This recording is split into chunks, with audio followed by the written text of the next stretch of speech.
இப்ப ஈரான் சார்பாளர்கள் சில பேர் யோசிக்கலாம், பேசாம பேச்சுவார்த்தையில அவங்க சொன்ன கண்டிஷன்ஸ் ஏத்துக்கிட்டு இருக்கலாமோ அப்படின்னு சொல்லிட்டு இப்ப நடக்கிற கான்ஃபிளிக்ட பாக்குறப்ப.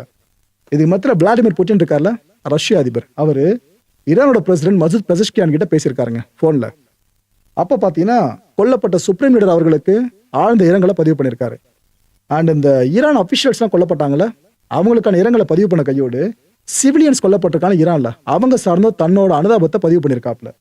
இதுக்கப்புறம் ஒரு விஷயத்தோட அழுத்தமா சொல்லியிருக்காரு ஈரான் தலைமை கிட்ட, டிப்ளமசிக்கு போங்க, ஏன்னா இது வரைக்கும் மாறி மாறி அடிச்சு ஒன்றும் யூஸ் கிடையாது, பேச்சுவார்த்தை நடத்தி இந்த பிரச்சனையை முடிச்சிருங்களா அப்படின்னு இவர் சொல்லியிருக்காங்க.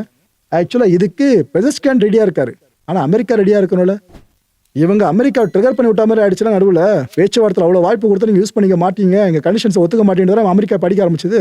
இப்ப அமெரிக்காவை இழுத்து இந்த பேச்சுவார்த்தை கொண்டு வரது கஷ்டமா மாறிடும் போல இருக்கு. ஆனா புட்டின் அவர்கள் நினைச்சா இந்த விஷயத்துல மீடியேட் பண்ண முடியும், அதுக்கான சிக்னலை தான் இதை பார்த்துக்க முடியுது. ஆனா ஒரு விஷயத்தை அவர் அஷ்யூர் பண்ணியிருக்காருங்க, கிட்டத்தட்ட ப்ராமிஸ் மாதிரியே பண்ணியிருக்காரு ஈரானுக்கு விளாடிமிர் புட்டின் அவர்கள். உங்க கூட நாங்க நிக்கிறோம், நீங்க கவலைப்படாத இந்த விஷயத்தையும் அவர் சொல்லியிருக்காராம்.